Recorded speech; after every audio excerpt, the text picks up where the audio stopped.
Timur لنگ ایک ترک منگول قبیلے برلاس سے تعلق رکھتے تھے۔ چنگیز خان اور امیر تیمور دونوں کا جد امجد تومنا خان تھا۔ تیمور لنگ کا تعلق سمرقند سے تھا۔ وہ سمرقند کے ایک گاؤں کش میں پیدا ہوئے۔ ان کے والد معمولی درجے کے زمیندار تھے۔ تیمور دریائے جیہو کے شمالی کنارے پر واقع سرسبز شہر جس کو کش بھی کہتے ہیں 1336 میں پیدا ہوئے۔ یہ علاقہ اس وقت چغتائی سلطنت میں شامل تھا جو زوال پذیر تھی۔ چغتائی حکمران بے بس ہو چکے تھے اور ہر جگہ منگول اور ترک سردار اقتدار حاصل کرنے کے لیے ایک دوسرے سے لڑ رہے تھے۔ تیمور نے اپنی زندگی میں 42 ممالک فتح کیے۔ وہ دنیا کے چند نادر لوگوں میں شامل تھے۔ تیمور کی ایک خاص بات یہ تھی کہ وہ ایک وقت میں اپنے دونوں ہاتھوں سے کام لے سکتے تھے۔ وہ ایک ہاتھ میں تلوار اٹھاتے اور دوسرے ہاتھ میں کلہاڑا۔ بلخ میں تخت نشین ہونے کے بعد تیمور نے ان تمام علاقوں اور ملکوں پر قبضہ کرنا اپنا حق اور مقصد قرار دیا جن پر چنگیز خان کی اولاد حکومت کرتی۔ اس غرض سے انہوں نے فتوحات اور لشکر کشی کے ایسے سلسلے کا آغاز کیا جو ان کی موت تک پورے 37 سال جاری رہا۔ تیمور کے ابتدائی چند سال چغتائی سلطنت کے باقی ماندہ حصوں پر قبضہ کرنے میں صرف ہو گئے۔ وہ 772 ہجری میں کاشغر اور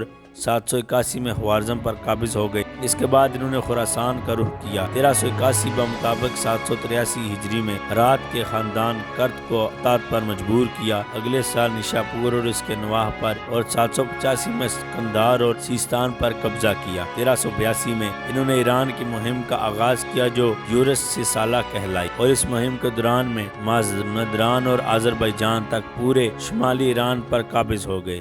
اس مہم کے دوران میں انہوں نے گرستان پر بھی قبضہ کیا۔ 1391 میں تیمور نے سیر اور یعنی خاندان سرائے کے خان توختمش کے خلاف لشکر کشی کی جو فوجی نقطہ نظر سے فن حرب کا ایک عظیم کارنامہ سمجھی جا سکتی ہے۔ سرائے کے خان توختمش کو سائبیریا کے آگ آردہ خاندان کے حکمران ارس خان نے تخت سے بے دخل کر دیا تھا۔ تیمور نے توختمش کی مدد کی اور اس کو دوبارہ تخت دلا دیا، لیکن توختمش خوارزم کو اپنی سلطنت کا ایک حصہ سمجھتا تھا، اس لیے اس نے تیمور کا احسان ماننے کی بجائے تیمور سے خوارزم کی واپسی کا مطالبہ کر دیا۔ خوارزم دونوں حکمرانوں کے درمیان میں ایک مستقل تنازع بن گیا اور اس کو حاصل کرنے کے لیے توختمش بار بار تیموری مملکت پر حملہ آور ہوتا رہا، کبھی سیر دریا اور خوارزم کے راستے اور کبھی قفقاز اور آذربائیجان کے راستے۔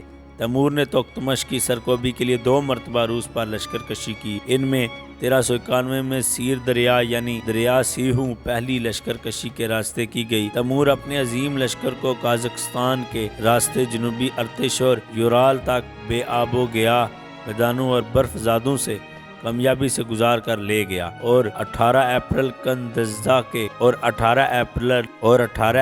کندزجہ کے کنارے موجود سمارا کے قریب توختمش کو ایک خون ریز جنگ میں شکست دی۔ روس کی مہم سے واپسی کے بعد تیمور نے 1392 میں ایران میں نئی لشکر کشی کا آغاز کیا جو یورش 5 سالہ کہلاتی ہے۔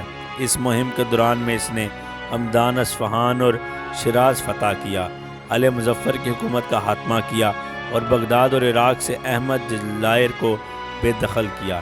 اس طرح وہ پورے ایران اور عراق پر قابض ہو گیا۔ ایران کی مہم سے فارغ ہو کر تبریز واپس پہنچتے ہی اسے اطلاع ملی کہ توختمش نے دربند کے راستے پر حملہ کر دیا ہے۔ تیمور نے دریائے تیرک کے کنارے 18 اپریل 1395 کو توختمش کو ایک اور شکست دی جو شکست فا ثابت ہوئی۔ اس کے بعد تیمور نے پیش قدمی کر کے سیر اوردہ کے دارالحکومت سرائے کو تباہ و برباد کر دیا اور اس کی اینٹ سے اینٹ بجا دی۔